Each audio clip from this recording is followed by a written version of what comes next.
Attention! Dois-je voir un orthophoniste si mon fils a des problèmes d'attention? Thomas est en CE1 et la maîtresse dit qu'il n'est pas concentré à l'école. Il lui arrive de décrocher. Il est vite distrait par les bruits de la classe. Il n'écoute pas toujours la consigne ou fait une autre consigne que celle demandée. Il ne sort pas ses affaires en même temps que ses camarades. Il perd ou oublie son matériel en classe. Il a toujours quelque chose dans les mains qu'il tripote et il lui arrive de gêner ses camarades. Les parents notent la même chose à la maison. Il faut lui répéter plusieurs fois de se préparer le matin. Les devoirs sont longs et il ne peut pas les faire seul. Cela devient lourd pour la maîtresse et pour les parents. Pour autant, il n'a pas de difficulté d'apprentissage. Il lit bien, il sait l'orthographe des mots les plus courants. En mathématiques, il comprend. Thomas n'a pas de plainte et ne comprend pas toujours pourquoi on le réprimande. Tout ceci évoque un éventuel trouble déficitaire de l'attention dont le diagnostic est médical. Il n'est donc pas indiqué d'aller consulter une orthophoniste puisqu'il n'y a pas d'incidence en lecture, en orthographe et ou en mathématiques. Un rendez-vous auprès d'un médecin spécialisé dans le diagnostic de ces troubles ou un avis d'un neuropsychologue est plus indiqué. Témoignage du papa de Thomas. Voilà, la maîtresse nous a parlé de problèmes d'attention et de concentration en classe. Il arrive souvent à Thomas de décrocher. Il est vite distrait par les autres, les bruits dans la classe, ou n'importe quoi d'ailleurs. Il n'a pas toujours écouté la consigne et il faut être à ses côtés pour s'assurer qu'il a bien compris ce qu'il faut faire. Il ne sort pas ses affaires en même temps que ses camarades, il perd, il oublie son matériel en classe. Il a toujours quelque chose dans les mains, qui tripote, il gigote, et il lui arrive même de gêner ses camarades. Mais à la maison, c'est pareil. Il faut lui répéter plusieurs fois toutes les choses. La nuit, en dormant, il remue comme un ver. On voit bien qu'il ne le fait pas exprès. Et même ce qu'il aime bien faire, il n'arrive pas à rester dessus. Il ne peut pas tenir longtemps à table et ça finit toujours mal. Même au cinéma, des fois, on a été obligé de sortir avant la fin du film. On est parfois gêné d'aller chez des amis, du coup on sort moins.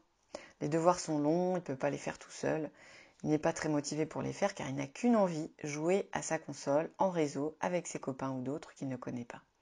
Bon, la maîtresse nous a rassurés, il n'est pas en retard en français et en maths, mais c'est vrai que c'est compliqué car on se dispute souvent et il n'a pas l'air de comprendre pourquoi, et surtout, il recommence. Donc on a pensé que l'orthophonie pourrait nous aider à comprendre.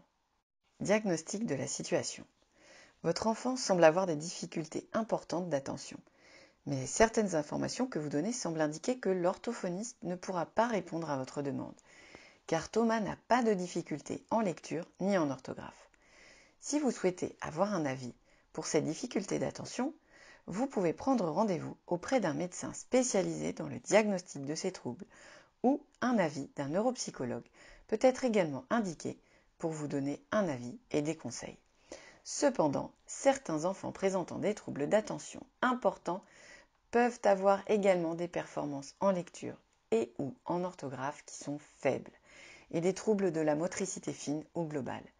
Il leur arrive donc de rencontrer un orthophoniste pour savoir si les difficultés scolaires sont uniquement la conséquence des troubles d'attention ou un réel trouble des apprentissages.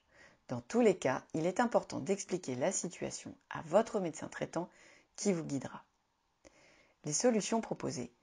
Vous pouvez à la maison mettre en place des activités qui vont aider Thomas. Il a besoin avant tout d'être rassuré. Expliquez-lui qu'il n'y est pour rien et qu'il y a des solutions pour l'aider et des personnes spécialisées pour l'accompagner. Comme il y a un lien entre les troubles de l'attention et une consommation excessive et précoce des écrans, fixez un cadre et une durée journalière raisonnable face aux divers écrans.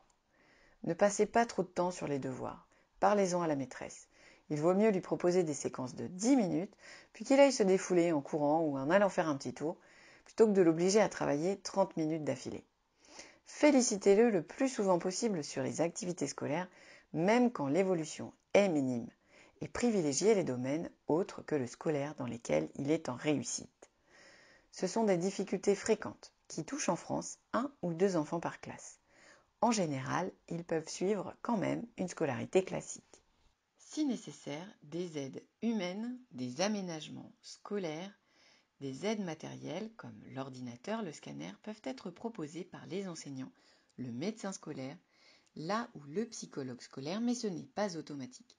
Cela dépend de la situation.